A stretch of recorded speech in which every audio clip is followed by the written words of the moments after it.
पूरा भांग को डब्बा ही खाया होती है। विचार करते रहे, लेकिन विचार किसी से बने नहीं, मारा किसने, जबकि हम जानते हैं किसने मारा। अब एक चर्चा फैल गई कि ये पूतना के शरीर को क्या करें इतने बड़े।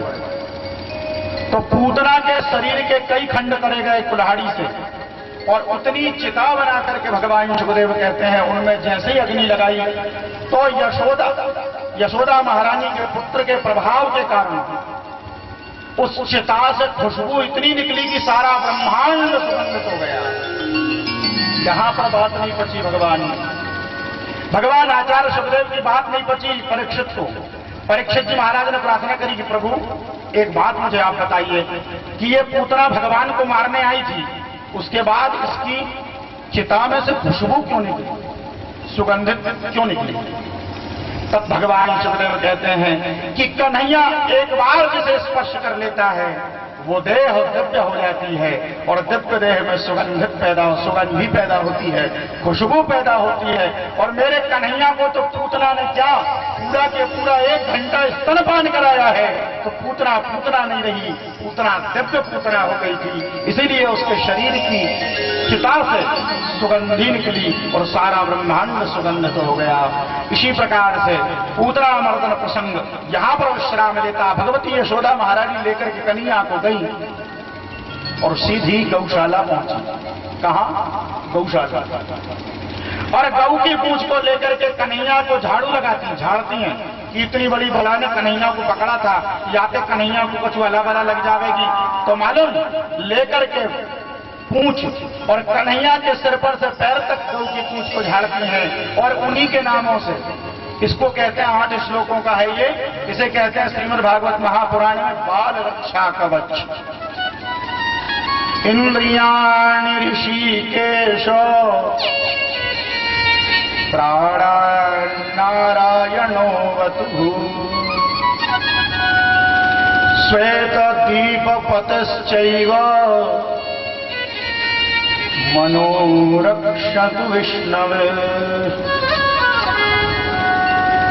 क्या कह रही यशोदा महारानी? ये पता नहीं है कि कन्हैया भगवान का ही अवतार है।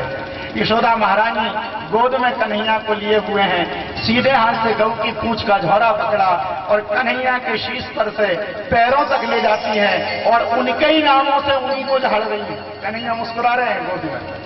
क्या कह रही मन? इंद्रियाणि ऋषिकेश, हे भगवान ऋषिकेश मेरे पुत्र की इंद्रियों की रक्षा करना। कन्हैया मुस्कुरा रहे, ऋषिकेश तो तेरी गोदी में बैठे हो। क्या कहते हैं? इंद्रियाणि ऋषिकेशो प्राणान्नारायणो वतुः। मेरे कन्हैया के प्राणों की रक्षा भगवान नारायण करे। कन्हैया फिर मुस्कुराए कि मैया नारायण तो मैं ही हूं। और फिर क्या कहते हैं? श्वेत दीपपतश्चैव मनोरक्षतु विष्णवे। श्वेत दीप के अधिपति भगवान विष्णु मेरे कन्हैया के मन की रक्षा करें। कन्हैया खिलखिला करके हंस पड़े और महारानी यशोदा गले से लग गए। देखिए सामर्थ्य यदि कोई दुनिया में है तो जिसके नाम स्मरण मात्र से भव के बंधन कट जाते हैं, आज उसके ही नामों से यशोदा उसी को झाड़ू मारती है और कहती है इसकी रक्षा करना प्रभु। ये मां का, ये है मां का कर्तव्य, ये है मां की महानता।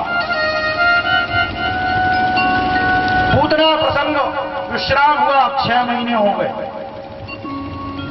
6 महीने हो गए और 6 महीने बाद भगवान शंकर ने पार्वती से कहा, देवी देखो हम तो जा रहे हैं अब कन्हैया के दर्शन कर बैठे, हमसे अब बस की ना है, हम तो आपको दर्शन करेंगे और हमारे कन्हैया ने अवतार लियो, जाने कब दर्शन मिलेगा, हम तो जाएंगे। तो भगवान भूत भावन ने एक दिव्य भयंकर साधु का वेश बनाया, शंकर की जटाएं घुटने तक, और भगवान शंकर यशोदा महारानी के महल के आगे आकर के खड़े होते हैं और हालात लगाई, ए यशोदा। यशोदा महारानी कन्हैया को स्नान करा करके श्रृंगार कर रही थी। यशोदा ने अपनी दासी से कहा जाके देखियो बाहर कौन चिल्लाए रहो। अब बाहर जैसी जाकर के देखा, अलग निरंजन। महादेव ने कहा वो यशोदा है? दासी ने कहा ना, यशोदा की दासी हूं मैं। बाबा बोले क्या बात है? मोए यशोदा का ही काम है, जाए यशोदा को लेके नहीं हो।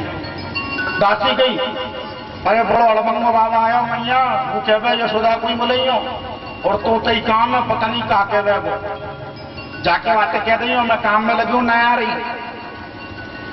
वो फिर गई, बाबा यशोदा मैया ना आ रही तो तुम क्या चाहिए? धन रत्न खजाना क्या चाहिए? मोते मांग ले और अपनी रास्ता चल। महादेव कहते हैं मोको कचरा चाहिए, यशोदा बोला। फिर गई मैया, वो बाबा तो बड़ो अड़बंगो है, सांप बिच्छू ततैया लटक रहे हैं, यहाँ तक की जटाएं लटक रही है, भयंकर त्रिशूल लियो और वो तो कह तो कोई बोला। यशोदा ने कही जा वहां तक कह दियो ना आ रही, मैं कन्हैया को श्रृंगार कर रही हूं, सबसे पहले मेरे कन्हैया, बाकी बात कोई बाबा है।